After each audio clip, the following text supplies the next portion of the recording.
Bonjour et bienvenue dans ce nouveau numéro de la petite histoire de l'art. Aujourd'hui, nous allons vers le 19e siècle et étudier une œuvre très engagée, beaucoup plus engagée qu'on ne le pense, l'atelier du peintre de Courbet.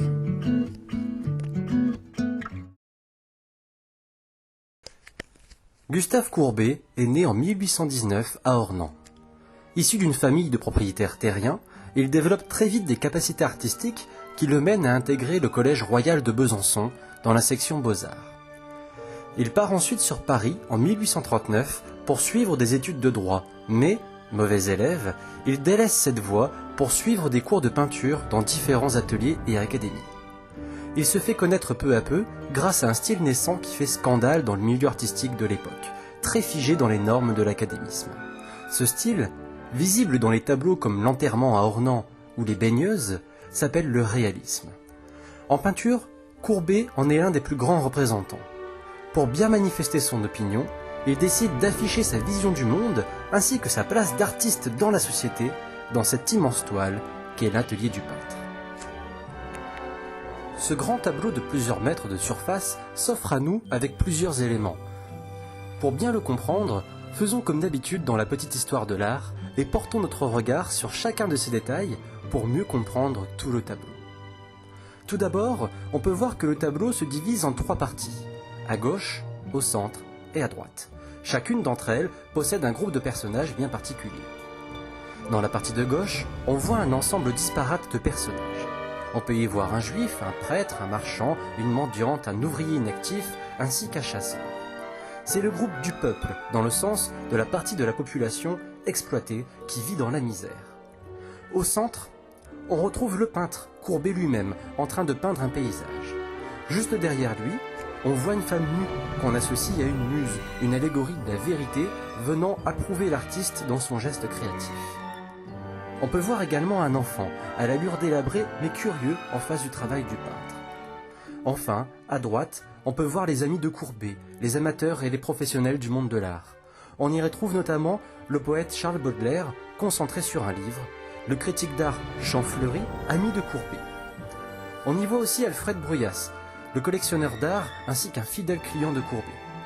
On peut voir également un couple d'amoureux s'embrassant librement en public, sans aucune gêne, ou honte, ce qui est marquant pour la société très prude du XIXe siècle. Mais en dehors de cette anecdote, que cherche à nous dire Courbet ? Eh bien, il nous annonce plusieurs choses. Tout d'abord, il affiche son indépendance.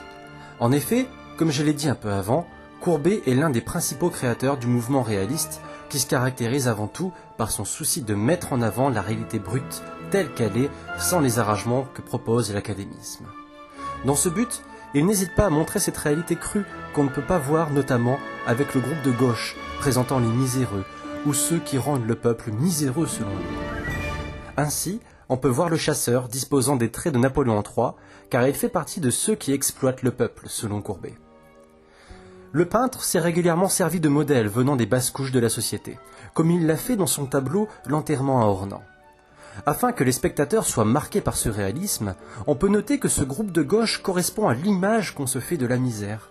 Cela permet au public de faire le lien avec des images des encyclopédies comme Physiologie, les Français peints par eux-mêmes, une encyclopédie très à la mode au milieu du XIXe siècle, vendue au porte-à-porte par les colporteurs ou présent dans les bibliothèques, qui se veut être représentatif des éléments du peuple français.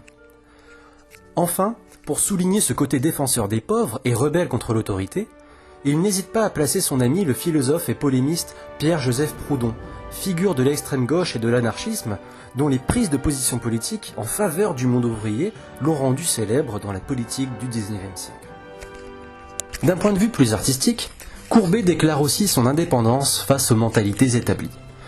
Cette indépendance, il l'exprime à travers plusieurs éléments. Premièrement, le tableau que Courbet est en train de peindre évoque un paysage d'Ornans, son village natal qu'il a beaucoup représenté. Sa grandeur et sa place centrale dans le tableau est un message à l'académisme pour affirmer la place du réalisme du peintre dans l'art et sa nouveauté. La preuve en est que l'allégorie de la vérité suit le tracé de son pinceau. De plus, le modèle masculin prenant la pose d'un crucifié, symbole de l'art classique, est complètement caché par l'ombre du tableau et n'intéresse personne. Si le message envers le monde de l'art conservateur n'était pas encore assez clair, Courbet leur ajoute un message encore plus fort en positionnant un memento mori, symbole de la vanité humaine, sur un journal de critique pour leur signifier la vanité de leurs pensées et la fin de leur monde. Enfin, on peut également voir à droite l'écrivain Champfleury, fondateur du réalisme en littérature, qui vient apporter son soutien au chantre du réalisme en peinture qu'est Courbet, afin d'appuyer le propos du peintre. Toutefois, même si l'artiste critique un monde, il s'y place pourtant au centre, en plein milieu de celui-ci. Le fait de présenter des amateurs d'art venant de milieux aisés, des artistes ou encore son collectionneur Alfred Bruyas montre que Courbet, tout en se voulant complètement indépendant, s'inclut quand même dans le système artistique lorsque cela peut lui servir. Pour l'anecdote, il avait financé lui-même son propre pavillon du réalisme, fait de briques et de bois, pendant l'exposition universelle de Paris en 1855, juste à côté du Palais des Beaux-Arts, bien qu'il exposait déjà des œuvres dans l'exposition universelle. Mais il désirait tellement exposer son atelier du peintre aux yeux de tous qu'il l'imposa. Ce fait divers montre à quel point Courbet, tout en se réclamant indépendant et original, se plaçait tout de même dans le monde de l'art conventionnel. Au final, ce tableau nous montre plusieurs choses. Par sa composition et son sujet, l'atelier nous montre le point de vue d'un artiste, Gustave Courbet, sur le monde qui l'entoure. Par son parti pris artistique, il veut nous montrer sa vision de la réalité, mais aussi le jugement qu'il porte sur elle. En ayant une position paradoxale vis-à-vis du monde de l'art et en se plaçant comme sujet central de sa propre œuvre, il inaugure une vision contemporaine de l'artiste qui se veut être mise en avant et écoutée. Il veut être considéré comme indépendant, mais toutefois inclus dans un monde de l'art. Son utilisation des symboles nous montre son intelligence à les détourner pour faire passer son message. Mais au-delà de ça, c'est bel et bien un constat de la situation artistique et des tensions de son époque que Courbet nous présente. En ce sens, l'œuvre peut alors se définir véritablement comme réaliste. Voici la fin de cet épisode. Bien sûr, je vous encourage à aller admirer l'œuvre au musée d'Orsay et à l'étudier si vous en avez le temps. Cette vidéo n'étant en quelque sorte qu'une introduction un peu poussée, car le format court de la vidéo m'oblige à faire des choix dans son analyse.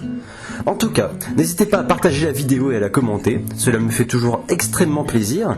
Et pour plus d'actualités de la chaîne, vous pouvez suivre la page Facebook de Racontart. Et sur ce, je vous dis à très bientôt pour un prochain épisode.